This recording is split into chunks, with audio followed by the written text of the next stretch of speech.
Broadcasting out of Albuquerque, New Mexico, you're listening to the Low Blow MMA Boxing Podcast. Jorge Hernandez with the Low Blow, here with Abraham Han, El Paso, now fighting at 160 pounds. How you doing, man? I'm doing good. How are you doing? Pretty good. You're on a pretty big card with under the Julio Cesar Chavez Jr.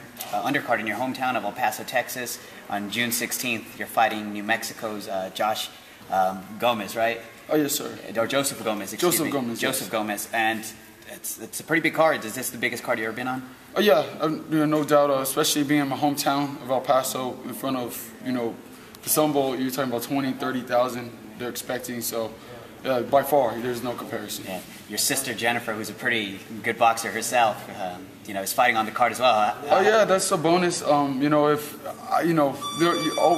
are harder to get shows. Something could always fall in the last second, but I'm very excited as well.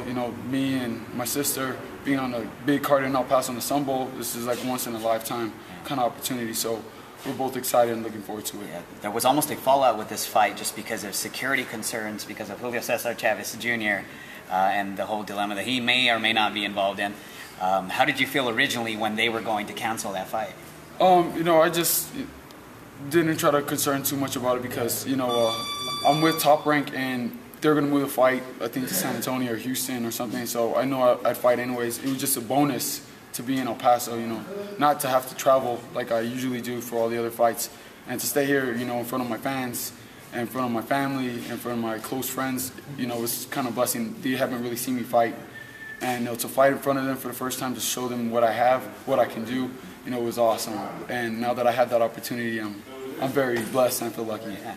What you and your family are mostly known for here is both the boxing, but the martial arts as well. Do you still practice? Would you ever consider MMA or any of that? Yes, actually,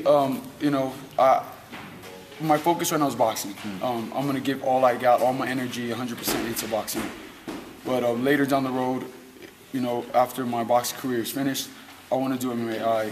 The reason being is, I have a martial art background. I did wrestling for many years, and I respect the sport. To me, it's a totally different sport. I don't compete boxing and MMA because it's like competing basketball and football.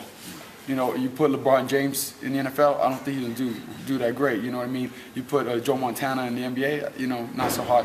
You have to respect the sport, so I would have to do a little study research, but it's something exciting and it could be a possibility. Yeah. So June 16th, he's going to be facing one of New Mexico's own, so it's a New Mexico, Texas kind of thing here. June 16th again at the Sun Bowl in El Paso, Texas. Make sure you check him out. Abraham Han, pleasure. Thank to meet you. Catch you guys.